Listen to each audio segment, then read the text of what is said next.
नमस्कार साथियों, आप सभी का स्वागत है आज की क्लास में। पिछली क्लास में हम लोगों ने कंपनी का शासन पढ़ा था। ऐतिहासिक पृष्ठभूमि के तहत हमने पहले ही बात कर ली थी कि हम इसे दो भागों में पढ़ेंगे। एक कंपनी का शासन और दूसरा ताज का शासन। ठीक है, अब हमने कंपनी के शासन को कम्प्लीटली अच्छी तरीके से पढ़ लिया है। जिन लोगों ने पिछली क्लास की वीडियोस नहीं देखी वो पिछली वीडियो देख लें, फिर आपको अच्छे से समझ आएगा। कंपनी का शासन जो है 1773 से लेकर 1858 तक चलता है। इसमें क्या कहानी थी कि ईस्ट इंडिया कंपनी शासन कर रही थी। किसके लिए शासन कर रही थी?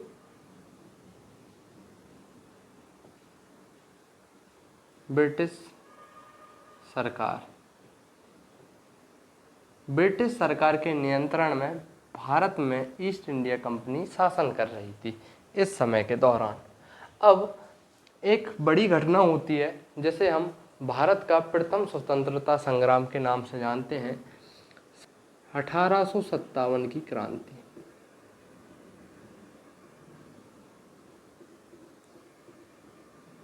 ठीक है, 1857 की क्रांति होती है और 1857 की क्रांति को हम भारत का प्रथम स्वतंत्रता संग्राम के नाम से जानते हैं और साथ ही साथ इसे एक सैनिक विद्रोह के रूप में भी जाना जाता है। ठीक है, इस क्रांति की वजह से जो ब्रिटेन के लोग थे उनको क्या लगने लगा कि भारत में अब शासन करना काफ़ी कठिन है, क्योंकि भारत में काफ़ी बड़े पैमाने पर ये क्रांति हुई थी, विद्रोह किया गया। तो भारतीय लोगों को अपने साथ लेने के लिए इन्होंने क्या किया, ईस्ट इंडिया कंपनी का शासन खत्म कर दिया और क्या कहा, देखो हम अब स्वयं यानी ब्रिटेन सरकार ने क्या कहा, अब हम स्वयं ही भारत में शासन करेंगे। ईस्ट इंडिया कंपनी जो बीच में मध्यस्थता कर रही थी उसको समाप्त कर देंगे। ठीक है, तो ताज का शासन शुरू ऐसे होता है।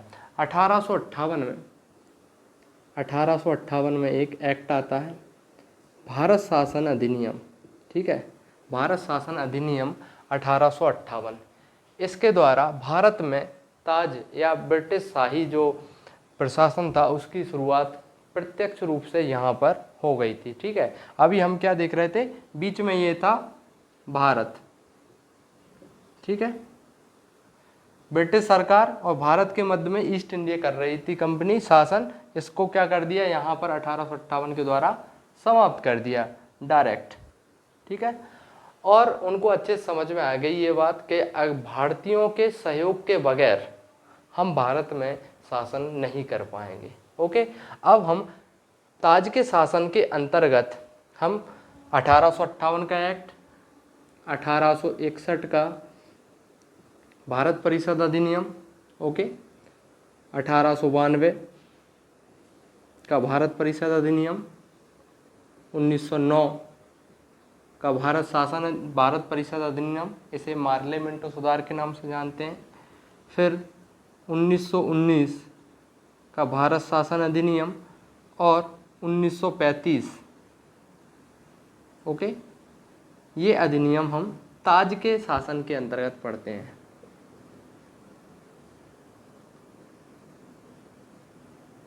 ताज का शासन इन अधिनियमों द्वारा भारत में चला। फिर अगला जो आया था वो स्वतंत्रता अधिनियम था, जिसमें हम आज़ाद हो गए थे। तो हम इनको, ये जो अधिनियम हैं, इनको हम दो हिस्सों में तोड़कर पढ़ते हैं। पहले हम 1858 से लेकर 1892 तक पढ़ेंगे, फिर 1909 से लेकर 1935 तक हम इनको कवर करेंगे। ठीक है, क्योंकि ये जो अधिनियम है 1919 और 1935 काफ़ी बड़े व्यापक अधिनियम हैं और इनका प्रभाव भी बहुत व्यापक रहा हमारे भारतीय संविधान पर और हमारे भारत पर। ठीक है, अब शुरू करते हैं 1857 का एक्ट। आइए अब हम 1858 के भारत सरकार अधिनियम की बात करते हैं। कुछ महत्वपूर्ण बिंदु ये हैं, इनके तहत हम बात करेंगे कंपनी के शासन, ब्रिटिश क्राउन का शासन, भारत राज्य सचिव, भारत परिषद और वायसराय का पद एवं सैन्य पुनर्गठन तथा मुगल सम्राट का पद समाप्त होना। ये सारे बिंदुओं के अंतर्गत हम इसको पढ़ने वाले हैं। सबसे पहली बात तो आपको अभी जस्ट बताई कि भारत के लोगों के सहयोग के लिए और भारत के लोगों को दिलासा दिलाने के लिए कि अब अच्छा प्रशासन होगा कहाँ, भारत में, क्योंकि अब हम कंपनी को समाप्त कर रहे हैं। India good government act of India कहते हैं। अब कंपनी का शासन, अभी जस्ट हमने देखा ईस्ट इंडिया कंपनी जो थी, ईस्ट इंडिया कंपनी के शासन को समाप्त कर दिया गया। ठीक है, इस एक्ट के द्वारा ईस्ट इंडिया कंपनी अब कोई शासन का काम नहीं देखेगी, उसका शासन समाप्त। और अब शासन प्रत्यक्ष रूप से, इस एक्ट में क्या कहा है, शासन प्रत्यक्ष रूप से ताज के पास चला गया, ब्रिटिश ताज, ब्रिटिश ताज। ठीक, यहाँ पर ब्रिटिश शासन के ताज के या ताज का शासन जिसे हम नाम से जानते हैं उसकी शुरुआत यहाँ पर होती है। इस समय भारत की महारानी या भारत की साम्राज्ञी किसे घोषित किया गया, महारानी विक्टोरिया।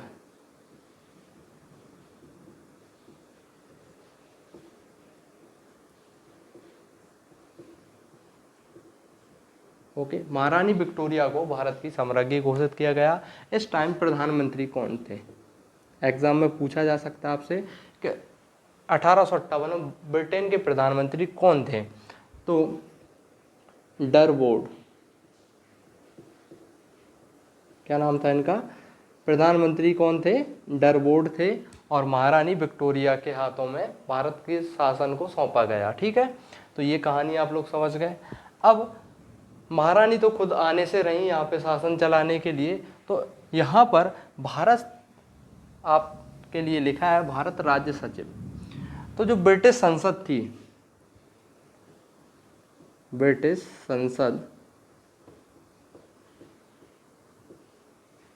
संसद का सदस्य या कैबिनेट सदस्य, कैबिनेट मंत्री, ठीक है, एक कैबिनेट मंत्री को क्या सौंप दिया। अब भारत को क्या समझ रहे थे, वो अपना एक राज्य समझ रहे थे, एक उपनिवेश के तौर पे समझ रहे थे। तो एक मंत्री को कहा, एक मंत्री बनाया गया और उसको पूरी जिम्मेदारी दी गई कि भारत की जिम्मेदारी अब से तुम्हारी है और तुम हमें सीधा रिपोर्ट करोगे। अब ये किसको रिपोर्ट करेगा, सीधा, और इसी को क्या कहा गया, इस मंत्री को भारत राज्य सचिव। ओके, क्या कहा गया इसे, भारत राज्य सचिव कहा गया। भारत राज्य सचिव कौन होता था, ब्रिटिश संसद का एक कैबिनेट मंत्री होता था। और ये प्रत्यक्ष रूप से किसके लिए जवाबदेही था, महारानी विक्टोरिया को। और ओके, कौन था, Charles Wood. Okay, Charles Wood Bharat का प्रथम राज्य सचिव था। ठीक है, ये कहानी आप समझ गए पूरी। भारत का राज्य सचिव बनने वाला पहला व्यक्ति अभी हमने जाना, चार्ल्स वुड। ओके, और ये इसकी सारी कहानी आप समझ चुके हो। अब इसकी सहायता के लिए, अब ये पूरे भारत को देखेगा तो इसको सहायता चाहिए। इसको सहायता देने के लिए भारत परिषद नाम की एक संस्था बनाई गई, भारत परिषद। ठीक है, भारत परिषद 15 सदस्यीय एक निकाय था। ओके, भारत परिषद, याद रखना भारत परिषद भी कब बनाई गई, 1858 के भारत शासन अधिनियम के द्वारा बनाई गई। और ये किस लिए थी, किसकी सहायता के लिए, राज्य सचिव की सहायता के लिए। ठीक है, अब यहाँ पर इम्पोर्टेंट है बोर्ड ऑफ कंट्रोलर, आप सभी जानते होंगे बोर्ड ऑफ कंट्रोलर एवं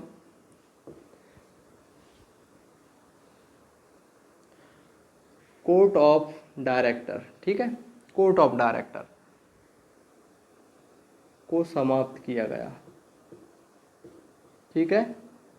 ये दोनों ही जो संस्थाएं थी, board of controller, court of director, इसे आप निदेशक मंडल इसे नियंत्रक मंडल कहते हैं, नियंत्रक मंडल या नियंत्रक बोर्ड, ठीक है, और निदेशक बोर्ड, ठीक है। तो इनको समाप्त कर दिया, दोनों ही संस्थाओं को, नियंत्रक बोर्ड और निर्देशक बोर्ड। अब इनकी आवश्यकता ही क्या रही, ये किस लिए बनाए थे? ये निदेशक जो बोर्ड था वो 1773 में आया था। ये कब आया था? आंसर करो, कमेंट में आंसर करो। हमने अब पढ़ा है नियंत्रक बोर्ड की स्थापना कब की गई थी। तो ये दोनों इसलिए बनाए थे, ये किस पर कंट्रोल करने के लिए थे? East India company. जब ईस्ट इंडिया कंपनी ही नहीं रही तो इनका कोई काम रहा, इनका कोई वजूद रहा? तो बोर्ड ऑफ कंट्रोलर और कोर्ट ऑफ डायरेक्टर, इन दोनों को कब समाप्त किया गया, याद रखना, ठीक है। इनकी जगह अब क्या, भारत परिषद आ गई। क्लियर? जो गवर्नर जनरल, भारत का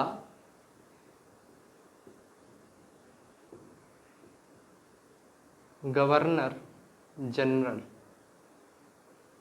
हुआ करता था, ठीक है।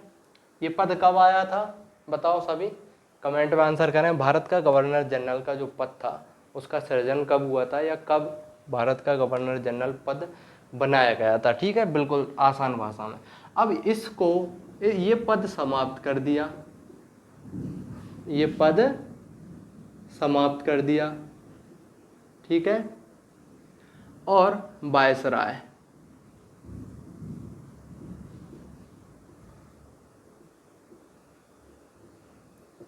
पद का सृजन किया, ठीक है। या आप कह सकते हैं कि जो भारत का गवर्नर जनरल हुआ करता था उसी को आप क्या कहने लगे, वायसराय कहने लगे। उसके स्थान पर वायसराय। और वायसराय कौन होगा? भारत में ब्रिटिश क्राउन का प्रतिनिधि, भारत में ब्रिटिश क्राउन का प्रतिनिधि। ये कौन था? भारत में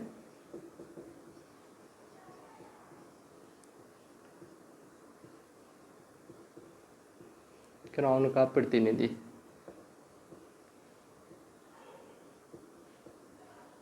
ठीक है। अब क्या संरचना बन गई देखो, ताज, ठीक है, सबसे ऊपर ताज। अब ताज के अंडर में कौन काम कर रहा है? ब्रिटिश संसद, ब्रिटिश संसद। इस संसद का एक सदस्य कैबिनेट मंत्री को क्या बना दिया? भारत सचिव, भारत राज्य सचिव या भारत सचिव बनाया गया, ठीक है। ये उस संसद में भारत का जवाबदेही था पूरा, और ये किसको रिपोर्ट करेगा, ठीक है। और भारत में कौन होगा? वायसराय। ब्रिटिश ताज का प्रत्यक्ष प्रतिनिधि कौन होगा? वायसराय, ठीक है। ये सारी कहानी आप लोगों को याद होनी चाहिए, समझ में आना चाहिए। ये पूरा एक व्यवस्था बन गई है, ठीक है, पूरी व्यवस्था आपको समझ में आना चाहिए। अब प्रश्न होता है कि भारत का पहला वायसराय कौन था? पहला वायसराय, आंसर करें, यदि आपको आता है तो आंसर करें। Lord Canning,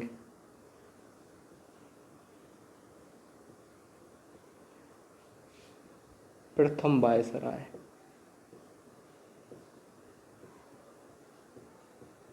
okay, Lord Canning को पहला वायसराय बनाया गया, ठीक है। ये कहानी आप समझ गए। अब बात करते हैं सैन्य पुनर्गठन की। सैन्य पुनर्गठन में क्या हुआ था, सिर्फ सुन लो। सैन्य पुनर्गठन में क्या हुआ था कि जो 1857 की जो क्रांति हुई थी, 1857 की क्रांति के दौरान उसे किस नाम से जाना जाता है? सैन्य विद्रोह के नाम से भी जाना जाता है, क्योंकि उसमें जो सेना थी, सैनिक थे, उन्होंने ही विद्रोह किया था सबसे पहले नीमच छावनी से। ठीक है, तो उन्हें पता चल गया कि केवल भारत के सैनिकों पर आधारित हम नहीं रह सकते, तो इन्होंने अपनी सेना में जो अंग्रेज सैनिक थे और अंग्रेज सैनिक अधिकारी, उनकी संख्या को बढ़ा दिया था बस। और ये मोस्ट इम्पोर्टेंट है, मुगल सम्राट का पद जो था यहाँ पर समाप्त कर दिया। अब देखो, ये जो एक्ट आया था भारत सरकार अधिनियम 1858, इसमें क्या कहा कि भारत की अब सम्राज्ञी कौन होंगी? महारानी विक्टोरिया। तो दो दो सम्राट होंगे क्या? नहीं ना, दो दो ताज तो होंगे ही नहीं।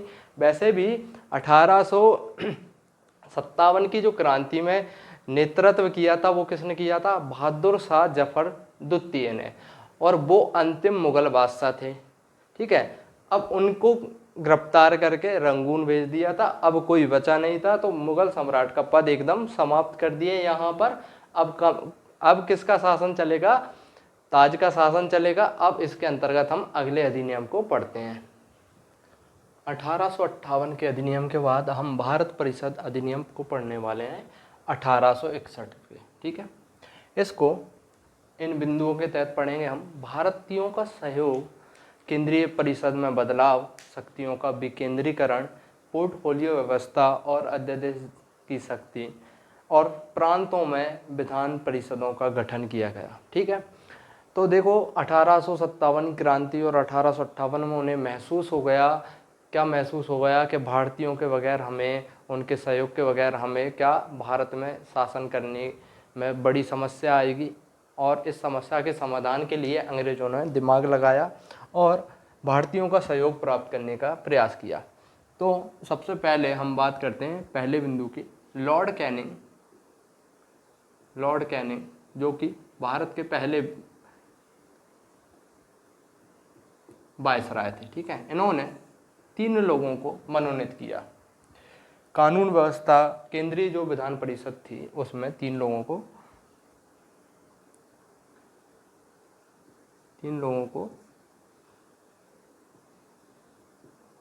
3 भारतीयों को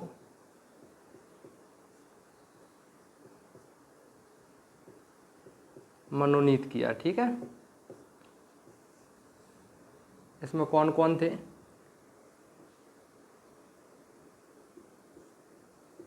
बनारस के राजा राजेश्वर सिंह। ठीक है, पटियाला के महाराज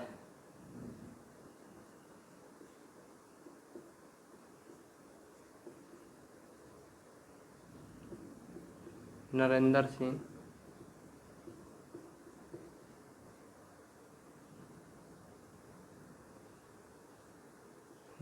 सिंह और सर दिनकर राव।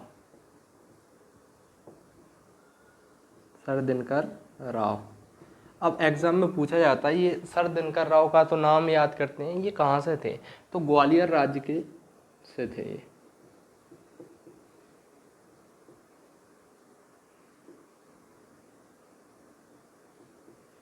ग्वालियर राज्य के दीवान थे सर दिनकर राव। इन 3 लोगों को अपॉइंटमेंट किया, लेकिन इनका अपॉइंटमेंट केवल नाम मात्र का था। ठीक है, लोगों का जो असंतोष था उसको कंट्रोल करने के लिए ये कैसे सदस्य थे?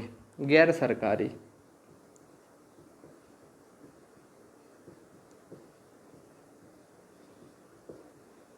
ठीक है, गैर सरकारी सदस्य थे।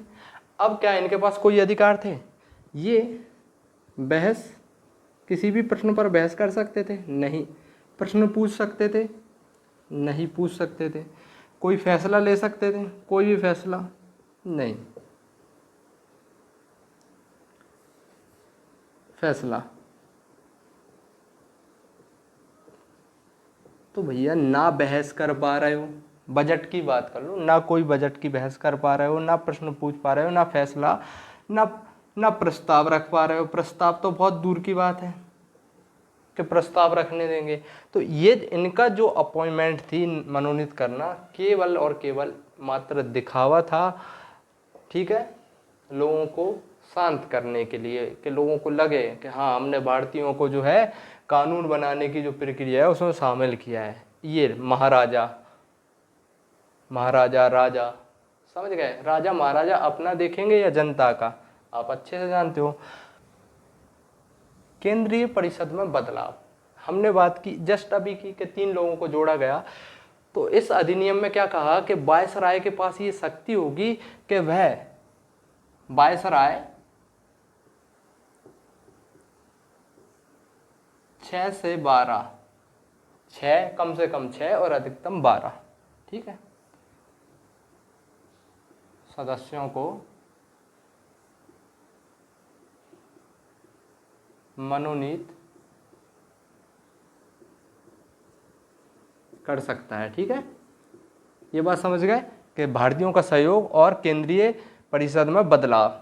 ये बदलाव क्या था कि 6 से 12 सदस्यों को मनोनीत कर सकता है। एक तरह से ये भी कहा जा सकता है कि केंद्रीय विधान परिषद में क्या हुआ था, विस्तार किया गया। ठीक है, और ये विस्तार कैसा था, नाम मात्र का।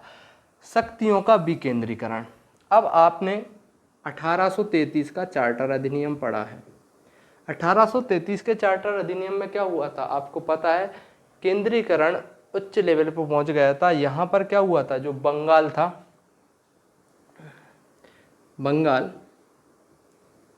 बंगाल के गवर्नर को भारत का गवर्नर जनरल बनाया। अब बंगाल के जो अधीन थे बम्बई, मद्रास, बम्बई और मद्रास, इनकी जो कानून बनाने की शक्ति थी ना, कानून बनाने की शक्ति छीन ली।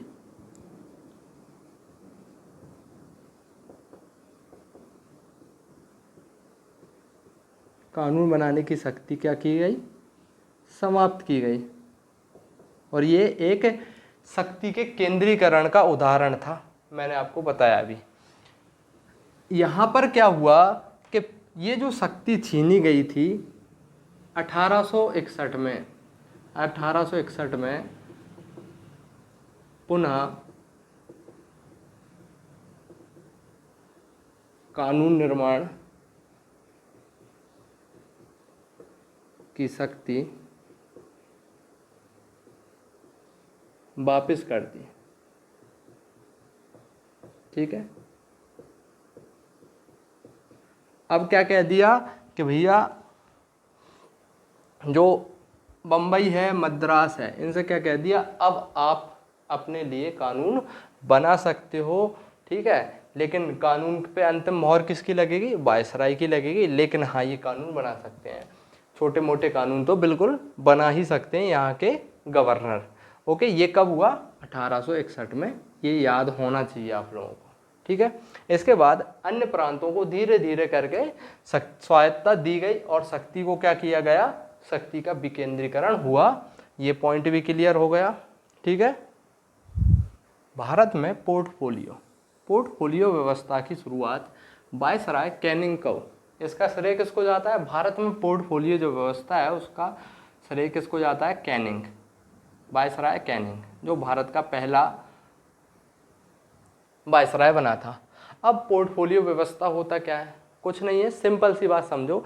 जैसे कोई सरकार बनी, कोई भी सरकार बनी तो वो क्या करेगी, अलग अलग विभाग अलग अलग लोगों को दे देगी। जैसे गृह, एक व्यक्ति को गृह मंत्रालय दे देंगे, एक व्यक्ति को राजस्व मंत्रालय दे देंगे। ठीक है, राजस्व वाला आजकल क्या कहलाता है, वित्त मंत्री। एक व्यक्ति को सैन्य मामले दे देंगे।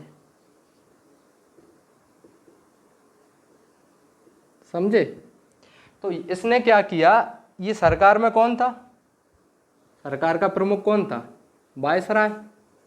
तो वायसराय ने भारत में शासन व्यवस्था को अच्छे से चलाने के लिए व्यक्ति को या एक व्यक्ति को 1 या 2 मंत्रालय या विभाग या क्षेत्र बांट दिए। इसी को क्या कहते हैं, विभागीय व्यवस्था भी कहते हैं, संविभागीय व्यवस्था कहते हैं, और इंग्लिश में क्या बोलते हैं, पोर्टफोलियो व्यवस्था। तो भारत में पोर्टफोलियो व्यवस्था लेकर कौन आया था, कैनिंग। ठीक है, कैनिंग भारत में पोर्टफोलियो व्यवस्था लेकर आया। इसके तहत क्या होता है, अलग अलग विभाग अलग अलग लोगों को बांट दिए जाते हैं। ठीक है, अध्यादेश जारी करने की शक्ति। ठीक है, ये देखो अध्यादेश जारी करने की। अब भारत में सबसे ज्यादा पावरफुल कौन था, वायसराय। और कानून कौन बनाता था, केंद्रीय विधान परिषद। लेकिन केंद्रीय विधान परिषद जो कानून बनाती थी, जब तक वायसराय की सहमति ना मिले, जब तक वायसराय उस पर साइन ना करे, तब तक कोई भी कानून नहीं बनेगा। तो वायसराय को ये शक्ति दी गई कि अगर मान लो कि जो परिषद है वो काम नहीं कर रही, या कोई ऐसा इमरजेंसी आ जाती है कि उसके लिए तुरंत कानून की ज़रूरत है, तो भैया आप ऑर्डिनेंस पारित कर दो, अध्यादेश जारी करने की शक्ति, अध्यादेश जारी करने की शक्ति। ठीक है, क्या आज भी हमारे संविधान में है, बिल्कुल आज भी यह व्यवस्था हमारे संविधान में है, राष्ट्रपति को। ठीक है, राष्ट्रपति को अध्यादेश जारी करने की शक्ति है, और साथ ही साथ राज्यों में राज्यपाल को। और ये 6 माह तक क्या होगी, प्रभावी होगी। 6 माह तक प्रभावी होगी ऑर्डिनेंस। इंग्लिश में क्या बोलते हैं, अध्यादेश को ऑर्डिनेंस बोलते हैं, या अध्यादेश, जो भी आपको अच्छा लगे। और इसको कौन जारी करेगा, वायसराय। और आज के टाइम पे कौन करता है, राष्ट्रपति, और राज्यों में राज्यपाल। विधान परिषदों का गठन, कुछ राज्यों में नई नई विधान परिषदें बनाई गई, जैसे बंगाल में। ठीक है, बंगाल में, उत्तर पश्चिम प्रांत यहाँ पर बनाई गई। पंजाब में, अब देखो पंजाब में तो बनेगी क्योंकि पंजाब के महाराजा, उनको नामित किया गया था, केंद्रीय परिषद में किया गया था या नहीं। ठीक है, तो विधान परिषदों का गठन किया गया प्रांतों में। ये भी किसका उदाहरण है, ये जो हमने पढ़ा था कि शक्तियों का विकेंद्रीकरण, शक्तियों को बांटा जाए। ठीक है, बड़े स्तर से छोटे स्तर तक शक्तियों को भेजना ही शक्तियों का विकेंद्रीकरण होता है। ठीक है, आप लोग अच्छे से समझ गए होंगे।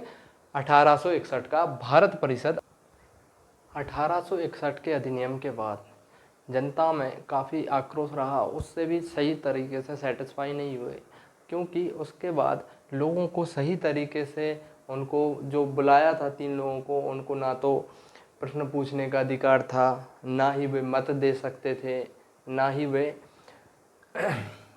बहस कर सकते थे। ठीक है, और 1861 के बाद अकाल पड़ा। ठीक है, कई अकाल आए, उनसे भी लोग काफ़ी ज़्यादा रुष्ट हुए, क्योंकि अकाल के समय में जो है ब्रिटिश सरकार फैल रही। और एक और कारण था 1885 में Indian national Congress,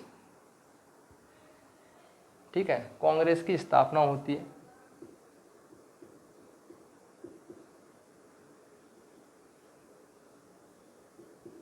Congress party की स्थापना होती है, और इसने सवाल पूछने शुरू किए 1885 में। इसने कहा कि हमारा देश, हमारे लोग, हम पर आप शासन कर रहे हो, और हम ही बजट में बोल नहीं सकते, प्रश्न नहीं पूछ सकते, ना ही कुछ बहस कर सकते।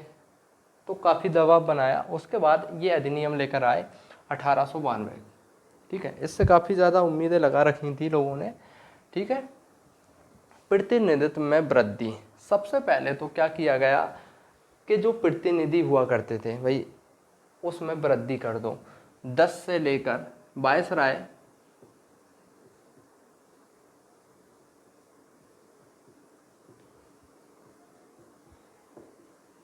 वायसराय की परिषद में वृद्धि की गई। ठीक है, 10 से लेकर 16 तक, कम से कम 10 सदस्य होंगे और अधिकतम 16 सदस्य होंगे। ठीक है, ये बात कही गई। और चुनाव का अप्रत्यक्ष सिद्धांत, पहली बार चुनाव का अप्रत्यक्ष सिद्धांत आया। इसमें क्या कहा गया कि चुनाव जैसा, ठीक है, इसे क्या कहा, चुनाव नहीं कहा, चुनाव शब्द का प्रयोग यहाँ पर नहीं हुआ था। इसे क्या कहा गया, नामांकन, क्या कहा गया, नामांकन चुनाव जैसा, ठीक है, या आप कह सकते हैं अप्रत्यक्ष चुनाव था ये। नामांकन व्यवस्था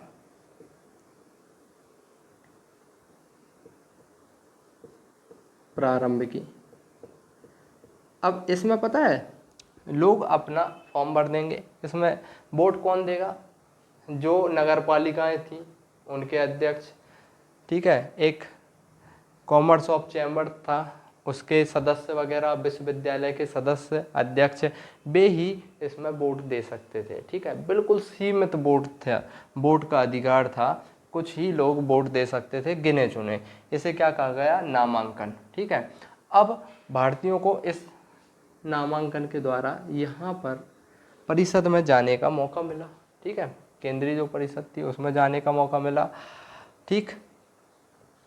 पहली बार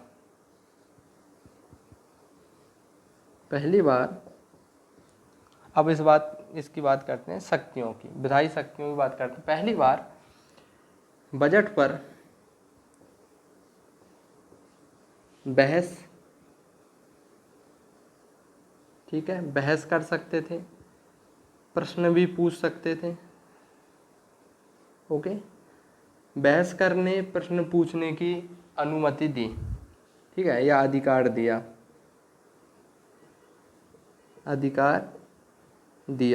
ठीक है, कि जो बजट बनाया जाएगा उस पर बहस कर सकते हैं, आप प्रश्न पूछ सकते हैं, लेकिन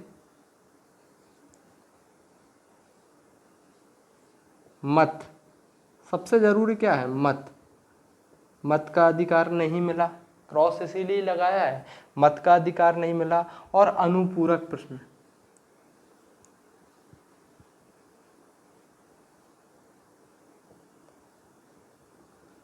अनुपूरक प्रश्न ये भी नहीं पूछ सकते, ठीक है, आप बहस कर सकते हैं, प्रश्न पूछ सकते हैं, लेकिन प्रश्न के ऊपर प्रश्न नहीं कर सकते, सप्लीमेंट्री क्वेश्चन नहीं कर पाओगे, और फाइनली आप मत नहीं दे पाओगे, समझ गए, इसका कोई अर्थ रहा, आप प्रश्न ही पूछते रह गए लेकिन उसमें मत नहीं दे पाए, मत देने का अधिकार यहाँ पर नहीं मिला। साथ ही साथ अभी हमने जाना कि बजट पर आप बहस कर सकते हैं, प्रश्न कर सकते हैं, लेकिन मत नहीं दे सकते, ठीक है, मत नहीं दे सकते, और प्रश्न के ऊपर प्रश्न भी नहीं पूछ सकते, ओके। और जो मोस्ट इम्पोर्टेंट बात थी, 3 चीज़ों को बाहर रखा गया है इस पर, कौन कौन सी, वित्त, जिसे राजस्व कहा जाएगा, ठीक है, सैन्य मामले तथा विदेश नीति,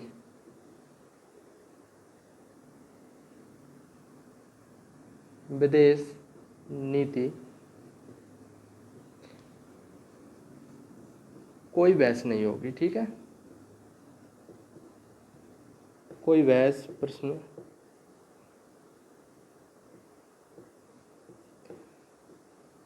ठीक है, ये याद रखना, वित्त यानी पैसे वाला मामला, सैन्य मामले और विदेश नीति पर कोई भी बहस नहीं होगी, कोई प्रश्न नहीं होगा, केवल सामान्य बातों पर आप बहस कर सकते हो, प्रश्न कर सकते हो, लेकिन उन पे भी मत नहीं दे सकते।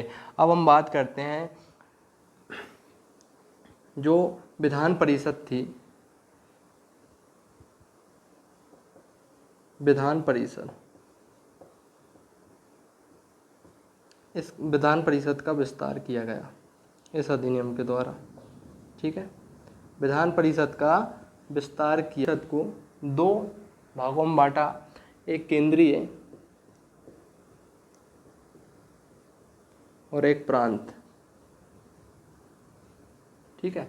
तो केंद्रीय विधान परिषद थी, इसमें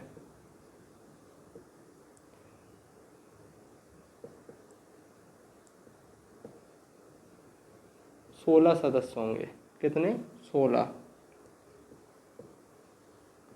और प्रांतों में देखो अलग अलग प्रांतों में अलग अलग संख्या हो सकती थी, तो प्रांतों में अलग अलग संख्या रहेगी।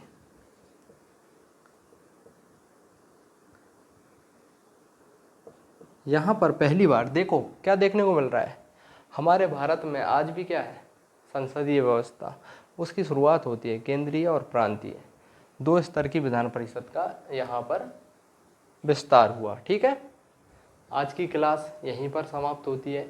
अगले कुछ अधिनियम हम अगली क्लास में पढ़ने वाले हैं, जैसे कि 1909 का अधिनियम, 1919 का भारत शासन अधिनियम, 1935 का भारत शासन अधिनियम। इनको एक ही क्लास में हम आगे पढ़ने वाले हैं। आज की क्लास आप लोगों को पसंद आई है तो कृपया इसे लाइक करें, ज़्यादा से ज़्यादा लोगों तक शेयर करें, और नए लोगों से उम्मीद करता हूं कि आप इसे सब्सक्राइब करें। अगर आप यहां तक आए हैं तो ज़रूर सब्सक्राइब करें। जय हिंद।